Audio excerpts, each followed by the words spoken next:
मैं डॉक्टर भामा अग्रवाल आपके अपने यूट्यूब चैनल पर आपका स्वागत करती हूँ, अभिनंदन करती हूँ। ये बच्चों, आज हम श्रीमती महादेवी वर्मा जी द्वारा रचित संस्मरण प्रणाम का अध्ययन करते हैं। यह उनके संस्मरण संकलन पथ के साथी से लिया गया है। इस संस्मरण के अध्ययन से पूर्व हमें कुछ स्मरणीय बिंदुओं पर विशेष ध्यान देना होगा, जो इस प्रकार हैं। नंबर 1, प्रणाम नामक संस्मरण श्रीमती महादेवी वर्मा जी द्वारा रचित है। नंबर 2, संस्मरण प्रणाम पथ के साथी नामक पुस्तक से लिया गया है। नंबर 3, यह संस्मरण एशिया के प्रथम नोबेल पुरस्कार विजेता गुरुदेव रविंद्रनाथ टैगोर को एक भावपूर्ण श्रद्धांजलि है। नंबर 4, लेखिका का मानना है कि कविंद्र रविंद्र का साहित्य जितना उच्च कोटि का है, उनका व्यक्तित्व भी उतना ही भव्य है।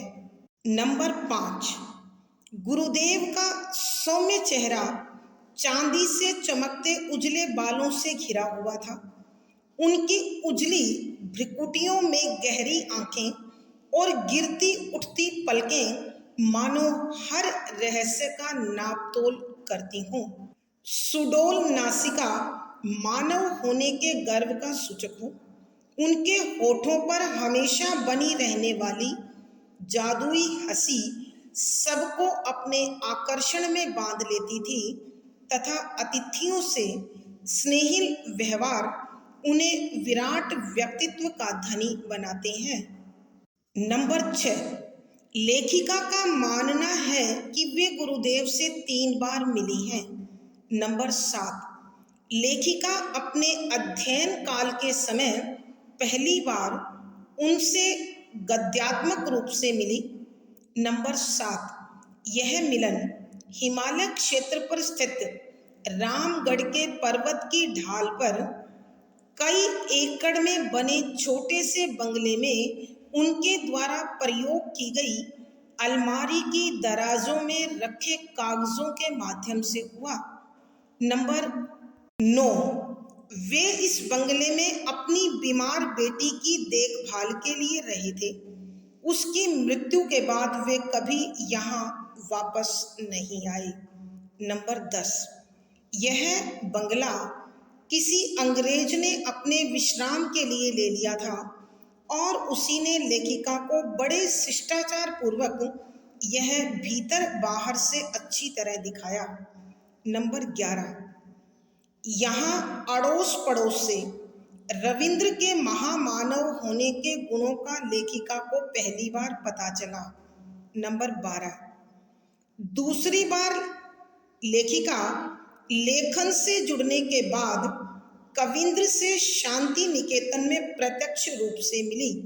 नंबर 13, इस समय गुरुदेव काली मिट्टी से बनी श्यामली नामक कुटिया में बैठकर सृजन अर्थात लेखन का कार्य कर रहे थे। नंबर 14, तीसरी बार लेखिका ने वृद्ध गुरुदेव को कोलकाता के रंगमंच पर सूत्रधार की भूमिका में देखा। नंबर 15, सूत्रधार की भूमिका गुरुदेव शांति निकेतन के निर्माण के लिए धन संग्रह करने हेतु कर रहे थे। एक महामानव का यह आर्थिक अभाव लेखिका के मन को टीस से भर गया। नंबर 16, गुरुदेव अभाव के प्रभाव से सदैव मुक्त रहकर प्रसन्न चित्त व लक्ष्य पर अडिग रहे। नंबर 17, गुरुदेव की दृष्टि में कोई क्षुद्र, अपवित्र, हीन और त्याज्य नहीं था। वे इनमें भी महामानव गढ़ने की क्षमता रखते थे। नंबर 18, उनका साहित्य अत्यंत व्यापक स्तर पर है। बेशक उनके द्वारा लिए विषयों पर पहले कार्य हो चुका था, मगर ये विषय नवीनता लिए हुए अर्थात नए भाव नई दृष्टि से रचे गए थे। नंबर 19, लेखिका का मानना है कि छायावादी साहित्य का जन्म और विकास उनकी छत्र छाया में हुआ। उनके महाप्रयाण अर्थात मृत्यु के साथ ही छायावाद का समापन हो गया। नंबर 20, कोलकाता से एक परिचित ने लेखिका को गुरुदेव की अस्थियों की थोड़ी सी राख लाकर दी, जिसे पाकर उनकी प्रार्थना में शांति निकेतन सजीव हो गया। नंबर 21, संक्षेप में लेखिका के अनुसार गुरुदेव सौंदर्य प्रेमी, भावुक पिता, मानवतावादी, समाज सेवी, आदर्श राजनीतिज्ञ, शिल्पकार, दार्शनिक आदि से बढ़कर एक सच्चे मानव थे। ये सब विशेषताएं उन्हें महामानव बताती हैं। आइए अब इनके स्मरण के साथ ही हम संस्मरण के पदों की व्याख्या करते हैं। पद संख्या 46। इसी बीच कलकत्ते से एक बंधु आए। मौन भाव से उन्होंने मिट्टी के पात्र में संग्रहित कविंद्र के पार्थिव अवशेष की भस्म मुझे भेंट की। भीड़, आंधी, पानी से संघर्ष कर इसे उन्होंने मेरे लिए प्राप्त किया है, सोचकर हृदय भर आया। मानस पट पर शांति निकेतन का प्रार्थना भवन उदय हुआ। प्रसंग, प्रस्तुत गद्यांश हमारी हिंदी की पाठ्य पुस्तक संस्मरण में छायावाद की आधार स्तंभ कवियों में प्रमुख स्थान रखने वाली आधुनिक मीरा के नाम से विख्यात श्रीमती महादेवी वर्मा जी द्वारा रचित प्रणाम नामक संस्मरण से लिया गया है। संदर्भ, यहाँ लेखिका श्रीमती महादेवी वर्मा जी उस घटना का उल्लेख कर रही है जब उन्हें कोलकाता से आए हुए एक महानुभाव ने गुरुदेव रविंद्रनाथ टैगोर के पार्थिव शरीर की, मृत शरीर की भस्म भेंट के रूप में प्रदान की। लेखिका उसे प्राप्त होकर भावुक हो गई और भावुकता में लिखती है कि व्याख्या, शब्दों के अर्थ आवश्यकता के अनुसार। इसी बीच कलकत्ते से एक बंधु आए कि इसी दौरान कोलकाता से एक महानुभाव आए, एक जानकार व्यक्ति आए। मौन भाव से उन्होंने मिट्टी के पात्र में संग्रहित कविंद्र के पार्थिव अवशेष की भस्म मुझे भेंट कर दी। मौन भाव से, चुपचाप, दुख से भरे हुए उन्होंने, उन महानुभाव ने मिट्टी के पात्र में, मिट्टी के बर्तन में संग्रहित, इकट्ठी की हुई, सुरक्षित रखी हुई कविंद्र, कवियों के इंद्र अर्थात गुरुदेव की पार्थिव मृत अवशेष, बाकी बचा हुआ शरीर की भस्म राख मुझे कवित्री ने अपने लिए भेंट की, लाकर दी, उपहार स्वरूप दी। कि कोलकाता से आए उस महानुभाव ने चुपचाप मुझे मिट्टी के पात्र में इकट्ठी की हुई, एकत्रित की हुई गुरुदेव रविंद्रनाथ टैगोर के मृत शरीर की थोड़ी सी राख भेंट में प्रदान की।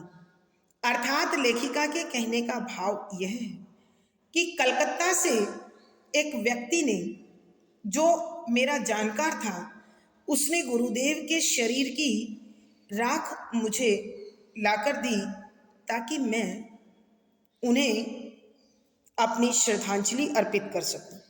भीड़, आंधी, पानी से संघर्ष कर इसे उन्होंने मेरे लिए प्राप्त किया है। भीड़, लोगों की भीड़ जो गुरुदेव के मृत देह के साथ, मृत शरीर के साथ गई थी। आंधी, पानी की प्राकृतिक विपदाओं से संघर्ष कर लड़ते हुए इसे, इस राख को उन्होंने, उन महानुभाव ने मेरे लिए प्राप्त किया है कि मेरे लिए सुरक्षित रखा है और मुझे ला कर दिया है। उनके इन प्रयासों को सोचकर, उनके इस संघर्ष को जानकर, सोचकर हृदय भर आया कि विचार करने से ही मेरी आंखें नम हो गई, मेरा मन भावुक हो गया।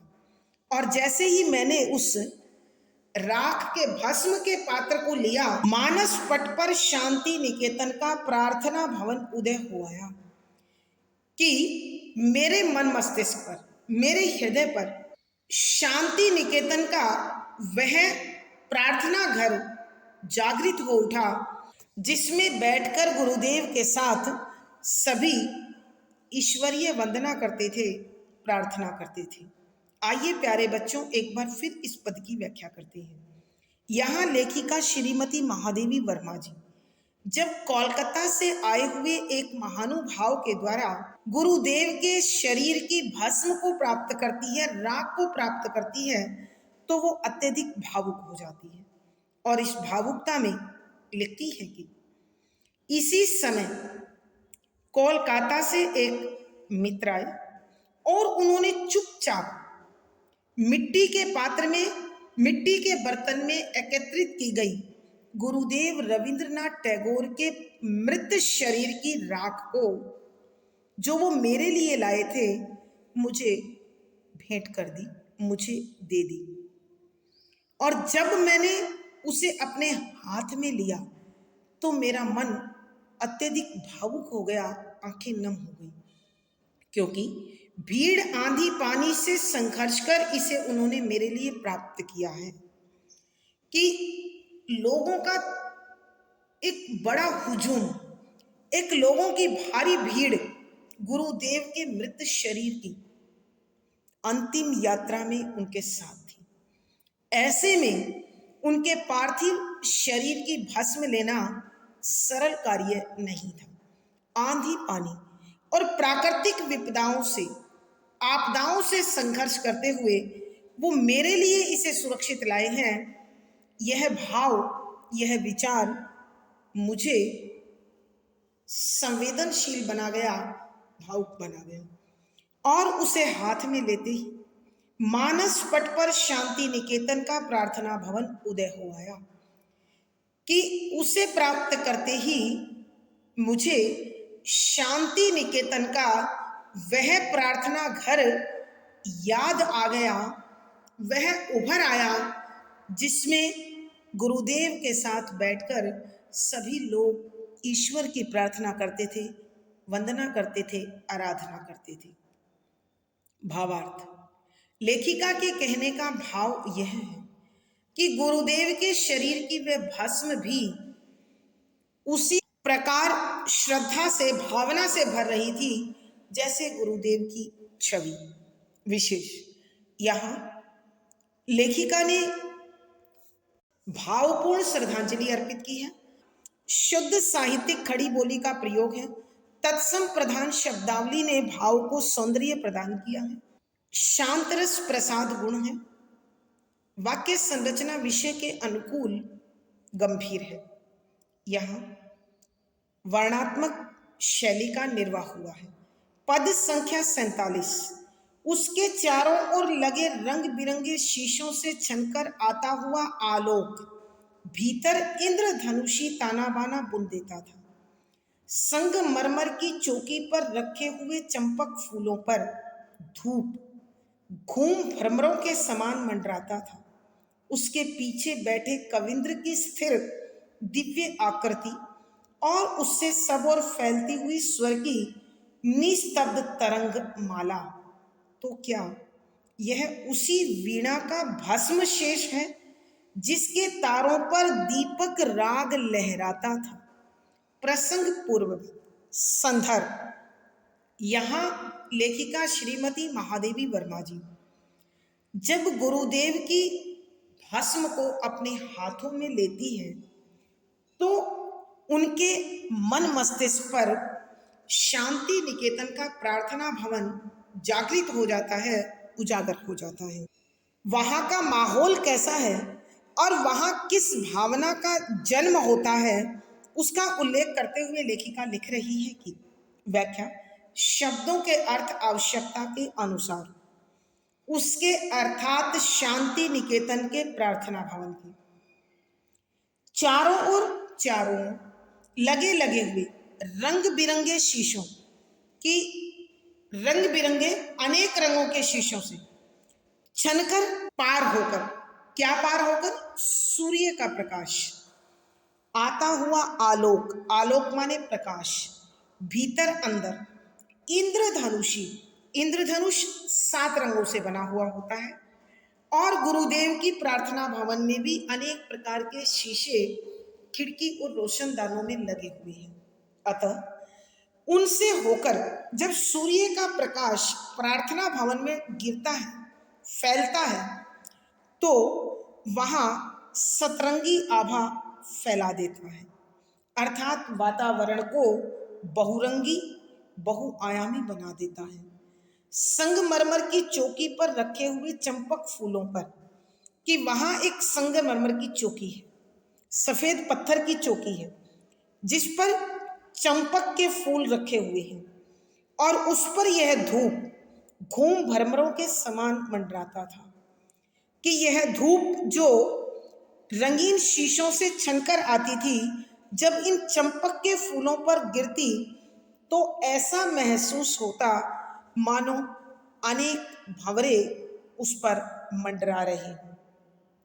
उसके पीछे बैठे कविंद्र की स्थिर दिव्य आकृति, कि इस चौकी के पीछे गुरुदेव बैठे हुए रहते थे और उनकी शांत अलौकिक देह, इस शरीर की बनावट और उससे सब ओर फैलती हुई स्वर की निस्तब्ध तरंग माला, और उनकी उस छवि को देखकर ही चारों ओर चुपचाप एक अलग प्रकार की भावना से भरी हुई लहरें सबको अपने आवरण में, अपने भावों में, तो क्या यह उसी वीणा का भस्म शीश है?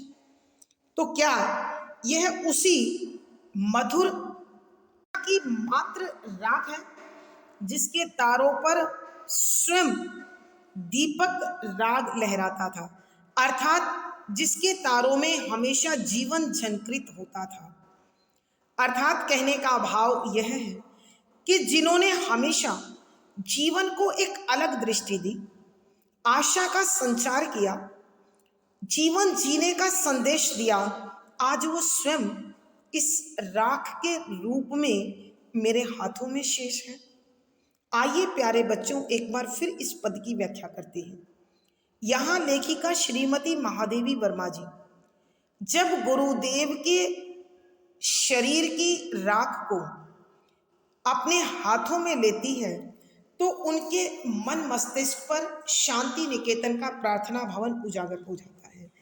वहां के वातावरण का वर्णन करते हुए लेखिका लिखती है, उस प्रार्थना भवन में उसके चारों ओर लगे हुए रंग बिरंगे शीशों से छनकर आता हुआ आलोक भीतर इंद्रधनुषी ताना बाना बुन देता है, कि इस प्रार्थना भवन में चारों ओर जो रंग बिरंगे शीशे लगे हुए हैं, उससे होता हुआ जब सूर्य का प्रकाश उस प्रार्थना भवन में गिरता तो सतरंगी आभा का निर्माण कर देता।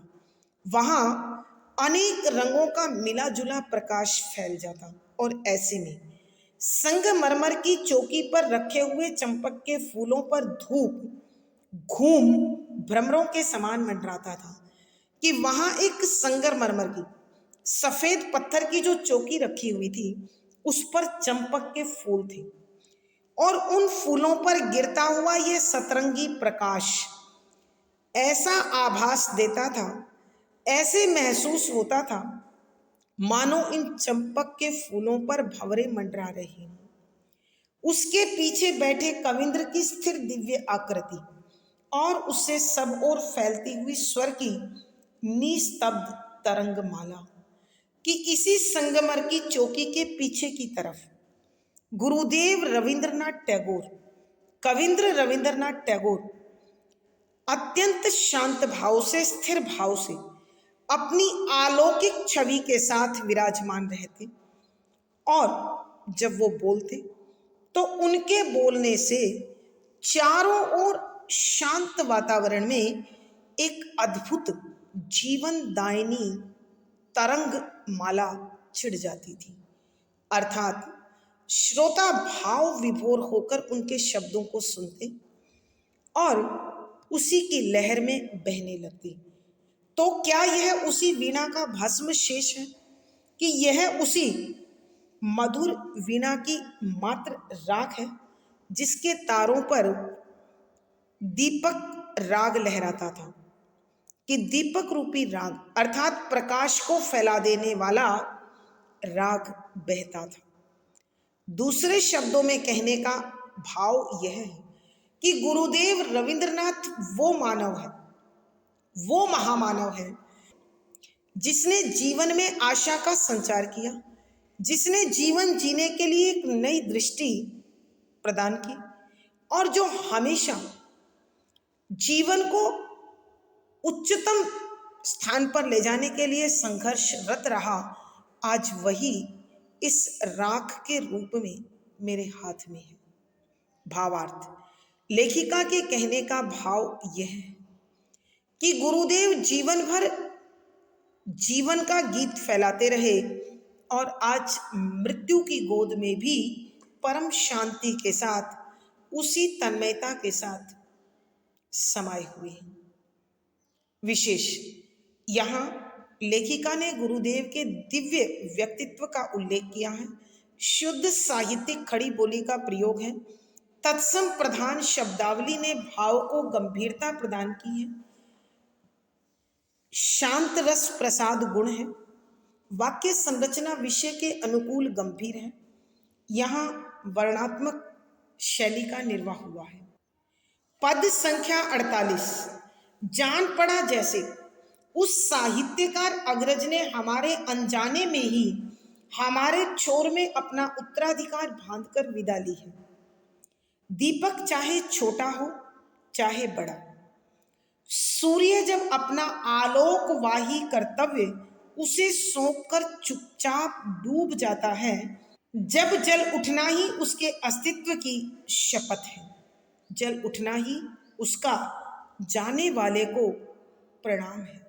प्रसंग पूर्ववत। संदर्भ, यहाँ लेखिका श्रीमती महादेवी वर्मा जी गुरुदेव के निधन के बाद जिस राख को भस्म को प्राप्त करती है उससे भावुक हो जाती है और श्रद्धांजलि देते हुए अंतिम शब्दों में कहती है कि इस व्याख्या शब्दों के अर्थ आवश्यकता के अनुसार।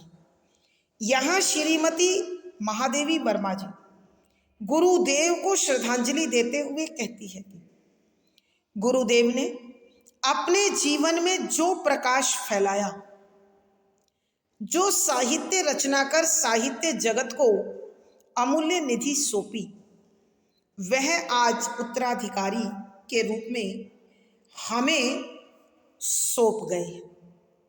इसलिए लिखती हैं, जान पड़ा जैसे उस साहित्यकार अग्रज ने हमारे अनजाने में ही हमारे छोर में अपना उत्तराधिकार बांधकर विदा ली है, कि इस राख को, इस भस्म को हाथ में पकड़कर ऐसा महसूस होता है कि साहित्य जगत के उस बड़े ने, उस महान ने, हमसे पूर्व कार्य को संभालने वाले, दायित्व को निभाने वाले ने हमें बिना बताए ही हमारी पल्लू में अपना उत्तराधिकार बांध दिया है और इस संसार से, इस शरीर से विदा ले ली है। अर्थात कहने का भाव यह है कि लेखिका समझती है कि गुरुदेव का इस प्रकार सबके बीच से चला जाना साहित्य जगत की एक ऐसी क्षति है जिसे कभी पूरा नहीं किया जा सकता। लेकिन आज मुझे ऐसा महसूस होता है मानो साहित्यकारों के उस बड़े भाई ने बिना कुछ कहे सुने आने वाली पीढ़ी और इस पीढ़ी के पल्लू में अपने साहित्य निर्माण का और साहित्य के माध्यम से प्रकाश के फैलाने का दायित्व उन्हें सौंपकर इस शरीर से, उस संसार से विदा ले ली है। दीपक चाहे छोटा हो या बड़ा, कि अब उदाहरण प्रस्तुत करते हुए लिखती है कि दिया चाहे छोटे आकार का हो चाहे बड़े आकार का, उसका कार्य है, उसका दायित्व है प्रकाश फैलाना। कब? सूर्य जब अपना आलोकवाही कर्तव्य उसे सौंपकर चुपचाप डूब जाता है, कि जब सूरज अपने प्रकाश फैलाने वाले कर्तव्य को पूर्ण करने के बाद बिल्कुल शांत भाव से अंधकार में प्रकाश फैलाने का दायित्व दीपक को सौंपकर वह प्रस्थान कर जाता है, तब चाहे दिया छोटा हो अथवा बड़ा, प्रकाश फैलाने वाले अपने पहचान को सुरक्षित रखने के लिए जलना पड़ता है। जल उठना ही उसका जाने वाले को प्रणाम है, कि वह जलकर प्रकाश फैलाए। इसी कर्तव्य के माध्यम से वो जाने वाले को अपनी श्रद्धांजलि दे सकता है, अपना समर्पण भाव, अपनी आस्था और श्रद्धा को प्रकट कर सकता है। आइए प्यारे बच्चों, हम एक बार फिर इस पद की व्याख्या करते हैं।